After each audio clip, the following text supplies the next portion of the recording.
What's up guys, it's CG. So this is going to be a thorough review of Tuxedo by the House of YSL. First, I'm going to give you guys a rundown so you have a general idea what the fragrance is about. Then I'm going to share how users rated the scent profile and the performance. My wife and I are going to share our impressions of it. And finally, I'm going to share my overall opinion after wearing it. Without further ado, let's get this started.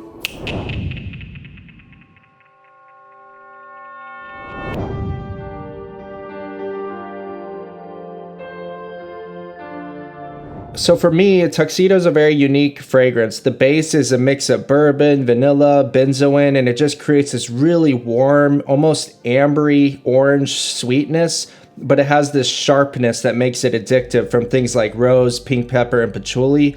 Overall, beautifully blended. I think it's one of the best smelling fragrances I've ever tried in my life. The notes on their website indicate it's a somewhat complex fragrance. On average, users rated the scent an 8.5, which is a relatively high score on the site. 80% of voters gave it an 8 or above, and about 2 out of 3 voters would give it an 8 or a 9, which were the most common scores. My personal rating would be an absolute 10.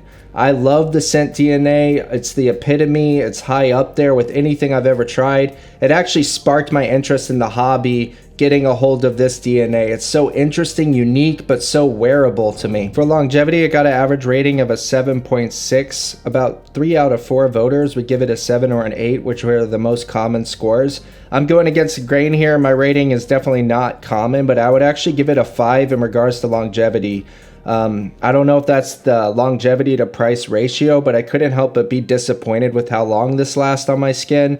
I get about 5 hours out of it, 4 to 5 hours, somewhere in that range. For sillage, it got an average rating of a 7.2. 3 out of 4 voters would give it a 7 or an 8, which were the most common scores. I'm going to go even more heavy against the grain here. My rating isn't common apparently, but I would actually give it a 2 in regards to projection. Not happy with the projection of this one.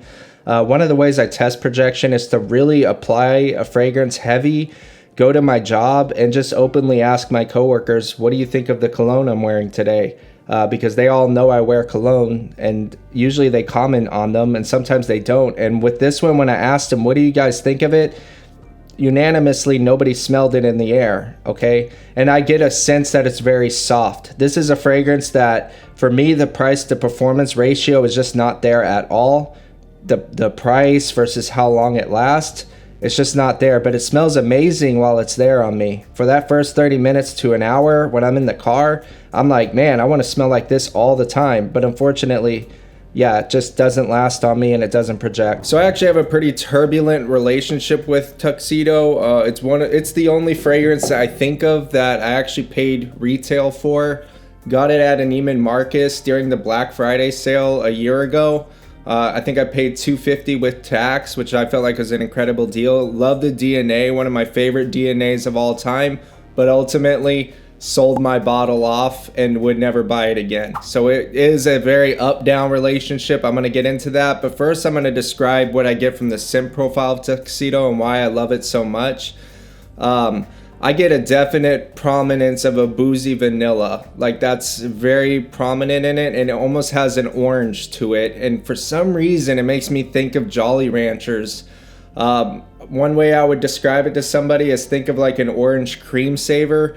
There's kind of like an orange to it, but it's really mostly a vanilla, boozy kind of smell. And I'm imagining that's kind of like the bourbon, the vanilla, the benzoin, all that mixing together just creates this really beautiful, boozy, almost orange vanillic, very bold, round, sweet base.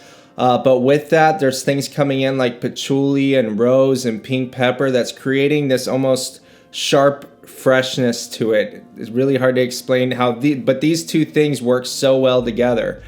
On one end, it's very round and bold and very smooth, and then on the other end, you kind of have this really nice, addictive, sharp edge that's just giving it this I can't stop smelling it kind of vibe, like this niche grade, sharp, almost like the whole blend is coming together at a sharp point, and that's the rose and the patchouli and all that working beautifully in synchronization with this boozy, interesting orange vanillic smell. Honestly, one of the best smells I ever smelt in my entire perfume journey. I absolutely love the scent profile of Tuxedo. So yeah, the issue I had with Tuxedo was I bought the bottle and I wore it and I loved it. And don't get me wrong, it's amazing smelling it on paper, smelling it up close. But after wearing it for a while, I just got so bored of it. Okay, that's one thing. Like, it was one of those ones, it's an instant love. But the more I kept wearing it, the more I was losing interest in it rather than gaining interest in it. Like some fragrances like Amouage Interlude, when I first smelt it, no, I didn't really like it, but I gain interest as I wear it, okay? This one had the opposite effect. It was like, oh, I'm really into it, I love it, but I kept losing interest. That being said, it felt like a signature scent. It felt like every time I wore a Tuxedo, I was like, I want to smell like this all the time. So why did I not just use it as a signature scent? It's pretty pricey for a dumb reach fragrance. Like I said, I paid $250 for it. It's hard for me to justify spending over $200 on a fragrance for just scent profile alone. For me, it has to have really good performance, and that's where the second issue kicks in. Not only did I get bored of it, but also it just doesn't perform. It does not perform on my skin at all. I know different people have different reactions with this one. But for me, I do get longevity in the sense that, yeah, I could still smell it and it lasts, but it's not pushing out at all past like the 20-minute mark. So it's kind of like this fragrance that I was like, I would spray it on. Wow, this is amazing. I want to smell like this all the time.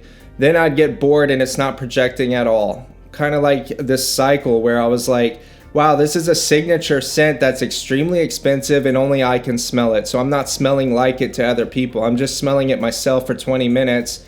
Getting bored of it, and it's like super expensive and it's not lasting or pushing out. Now here's the thing that I'm really going to diverge from a lot of the groupthink on is that, like I said, I get more of a signature scent style DNA from Tuxedo. A lot of people are going to say Tuxedo's super formal, can only be worn in special occasions. Some people say, oh man, I really love the smell, but I just don't feel I can ever wear it. I don't get that at all. I don't get something particularly masculine, first off, and I don't get something particularly formal either. Like when I think formal, I think of like Boss de Portugal or even Dior Homme Parfum. Like those are formal scents for me. But Tuxedo, for me, it's like, what? It's orange creamsicle that's boozy with the sharpness. Like I've never felt like it was out of place to wear it just on a casual day. For me, it felt like a dumb reach style DNA. And something I wanted to smell like all the time. So I share that with you to just share that fragrance is very subjective. So just because I say I had this experience with it does not mean it's the experience you'll have at all. And I almost feel like if Tuxedo was like, you know, a special occasion fragrance, I might have been able to justify getting a 75 mil of it and just having it there for special occasions. But then again, at the same time, the performance just kind of ruined it for me. I just never felt excited to wear it. Now, ultimately, why I sold my Tuxedo, for me, what was the final blow was Moustache Eau de Parfum. Now, I actually got introduced to Moustache before Tuxedo, and part of the reason I got Tuxedo in the first place was because I love Moustache so much. When I found this fragrance, I ordered so many samples, like it must have been like 30, 40 samples, and this one just dominated. It was the only sample that I felt like I had to have. I love Moustache Eau de Parfum, so I got Tuxedo kind of to pay homage to the DNA, just figuring if this is one of my favorites, I should own the original. And reading what people say, it seemed like kind of unanimous that people preferred Tuxedo over Moustache, so I just assumed it has to be better, and it'd be nice to have the pretty bottle. All those are reasons why I invested in Tuxedo, but ultimately when I had Tuxedo and I had Moustache, this is gonna sound crazy, but I felt like I preferred the Moustache over the Tuxedo, not just in the sense that I get better performance out of this fragrance, but I actually like the way the smell is composed more. People will say that the Tuxedo is smoother, and I agree, but the way I would describe it is Tuxedo really focuses on that orange creamsicle accord. It really focuses on that bourbon vanilla base. Where I feel like Moustache focuses more on that sharp edge I talked about, that kind of patchouli, pink pepper, rose that creates that sharp addictive edge. I feel like Moustache just has more character than Tuxedo. I feel like it's more unique, and I feel like it emphasizes the things I love about Tuxedo more.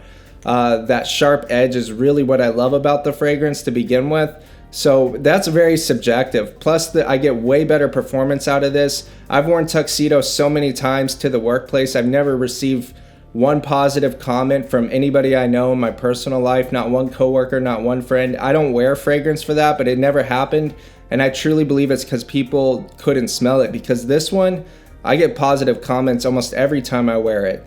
So all that to be said, this is like what? Now it goes for like $30, and Tuxedo's like, what, you're gonna spend like $300? Honestly, even if they're priced the same, I would still go for Moustache Eau de Parfum. I just like it more. I feel more excited to wear it. And yeah, it's one of my favorite fragrances in my entire niche fragrance collection is actually this $30 cheapie. I like this one a lot. Wow, very hard to describe fragrance. Woody, flowery, but it's also creamy. Vanilla-y. Is that a word? I don't know. Wow, you know what? It smells great, which is the point of a fragrance, in my opinion. It smells masculine. It smells like clean, but also very classy. I love it. I think this would work better in cooler weather, maybe fall, winter, and even spring, because it's not super strong. It's just right. And all of that being said, I give it a 9.5. So YSL Tuxedo, one of my favorite DNAs of all time, but it's ultimately not for me just because I prefer the alternative. One of the few rare cases that has actually happened. The other case I could think of is I prefer L'Ambassade Oud by Barouge to Oud Wood by Tom Ford. But yeah, that's my overall take. I'm curious what y'all's opinions are. Feel free to leave those in the comments. Subscribe for future content, and I'll see you in the next one. Peace out.